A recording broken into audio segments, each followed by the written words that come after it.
ముందుగా hit TV ప్రేక్షకులందరికీ కూడా స్వాగతం. మరి 2025వ సంవత్సరంలో మే నెల రాశి ఫలాలు ఎలా ఉండబోతున్నాయి, ద్వాదశ రాశుల వాళ్ళకు కూడా అని తెలుసుకోవడానికి మన హిట్ టీవీ స్టూడియోలో ఇప్పుడు మన ముందున్నారు ఐకాన్ ఆస్ట్రాలజర్ గట్టుపల్లి సురేష్ బాబు గారు. మరి అడిగి తెలుసుకునే ప్రయత్నం చేద్దామా? నమస్తే సార్. జై శ్రీమన్నారాయణ. మరి తదుపరి రాశి కుంభరాశి. ఈ కుంభరాశి వాళ్ళకి ఎలా ఉండబోతుంది ఈ 5 నెలలో? కుంభరాశి వారిని చూసినట్టయితే కనుక మనకి కొంతకాలంగా మనకి మార్చి మాసం వరకు కూడా శని భగవాన్ అశుభ దృష్టిలో ఏళ్ళనాటి శనితో బాధపడే కుంభరాశి వారు తర్వాత రోజు రెండో స్థానంలోకి వచ్చింది. రెండో స్థానంలో వచ్చినప్పుడు అన్నతమ్ముల మధ్య తగాదాలు, గొడవలు, ఆ కొట్లాట్లు, భార్యాభర్తల మధ్య వెసులుబాట్లు, అలానే ఆస్తి తగాదాలు లాంటివి కూడా జరుగుతూ ఉన్నాయి ఇప్పుడు కుంభరాశి వారికి. అలానే అందరికీ జరుగుతాయి కాదు, కొంతమేర వాళ్ళ యొక్క దశాంతర దశలు కూడా చూసుకోవాలి వీరు. అలానే శని భగవానికి ఒక దశాంతర దశ కానీ, చంద్రుడి యొక్క దశాంతర దశ కానీ, బుధుని భగవాన్ ఆ దశాంతర దశగా నడిచే వారికి అయితే ఖచ్చితంగా ఇలాంటి లోపాలు అయితే కనపడతా ఉన్నాయి. అలానే ఈ మాసంలో ఏదైనా వ్యాపార నిమిత్తంగా కుంభరాశి వారు మొదలు పెట్టాలనుకుంటే కనుక ఇటుక, ఇసుక, ఇనుము, రియల్ ఎస్టేటు అలాంటి రంగాలు, బిల్డర్గా ఇలాంటి రంగాల్లో ఏం చేయాలనుకుంటే కూడా ఖచ్చితంగా వీరు చేసేదానికి అదృష్టం ఉంటుంది.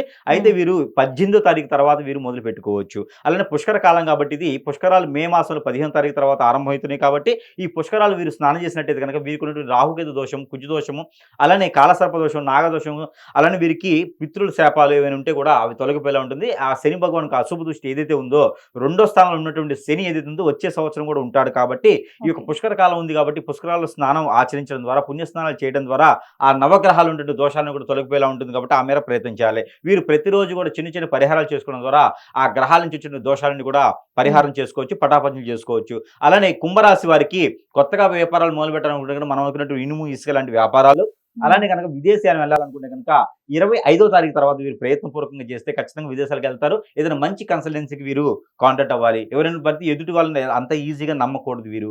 ఎందుకంటే పక్క వ్యక్తులు ఎవరినైతే నమ్ముతారో వాళ్ళే వీరిని మోసం చేసి వెళ్ళిపోతారు కాబట్టి సొంతగా వ్యాపారం చేయాలంటే ఓన్గా చేయాలి, సొంత వ్యాపారాలు చేయాలి తప్పితే పార్ట్నర్షిప్ వ్యాపారాలు కూడా వీరికి అంతగా రాణించేలా కనిపిస్తలేదు. ఆల్రెడీ పార్ట్నర్షిప్ వ్యాపారాలు ఎవరైనా చేసి ఉంటే కనుక అవి కొనసాగించవచ్చు. కొత్తగా మాత్రం పార్ట్నర్షిప్ వ్యాపారాలు వీరికి కలిసి రావట్లా. పెళ్లి సంబంధాలు కుదిరేలా ఉన్నాయి కానీ పెళ్లి చేసుకునేలా అయితే లేదు. పెళ్లి మాత్రం వీరికి జూన్ 17వ తారీఖు తర్వాతనే ఉంటుంది. అయితే పెళ్లి సంబంధాలు కుదిరించుకోవచ్చు, మన అమ్మాయి మన అబ్బాయి అనిపించుకునేటువంటి దానికైతే మాత్రం మే 15వ తారీఖు తర్వాత అయితే ఖచ్చితంగా వీరికి సంబంధాలు అయితే కుదిరించుకోవచ్చు. దానికి ఆస్కారం కనిపిస్తోంది కుంభరాశి వారికి. ఇంకా వీరికి సానుకూలమైన పరిస్థితి ఏర్పడాలంటే కనుక నల్ల నువ్వులు ఒక 1/4 కిలో, తెల్ల ఆవాలు ఒక 100 గ్రాములు, నువ్వుల నూనె ఒక 100 గ్రాములు, మస్టర్డ్ ఆయిల్ ఆవాల నూనె ఒక 100 గ్రాములు, అలానే ఆవు నెయ్యి ఒక 100 గ్రాములు, అలానే నారికేలములు కొబ్బరికాయలు ఒక 3, గ్రీన్ కలర్ నిమ్మకాయ ఒకటి, ఇవన్నీ కూడా తీసుకొని ఒక ఆరెంజ్ కలర్ లేదా రెడ్ కలర్ క్లాత్లో చుట్టు వేసి కనుక వీరికి అంటే నూనె పంతులు గారు ఎలా చుట్టాలంటారేమో, నూనె అలా పోస్తే గుడ్లోంచి కారిపోతుంది, అందుకని ఒక డబ్బాలో పోసి అందులో పోయాలి. ఆ నూనె కావచ్చు ఇవన్నీ కూడా ఒక క్లాత్లో వేసి చుట్టేసి లేదా ఒక కవర్లో పెట్టేసి ఆరెంజ్ కలర్ కానీ రెడ్ కలర్ క్లాత్లో చుట్టేసి కనుక అవన్నీ కూడా వీరు తల చుట్టూతా 7 టైమ్స్, తల దగ్గర నుంచి కాలు వరకు 7 టైమ్స్ దిష్టి తీసేసుకొని పారేడు నీటిలో కానీ లేదా పొదలగొండ చెట్లలో కానీ వేసేయాలి. ఆ కొబ్బరికాయ ఉంది కదా అని చెప్పేసి అని పగలగొట్టుకొని చట్నీ వేసుకుని తింటానంటే కుదరదు, వాళ్ళ దోషాలు పోవు. అలానే వీరికి ఆ పని చేస్తే సరిపోతుంది.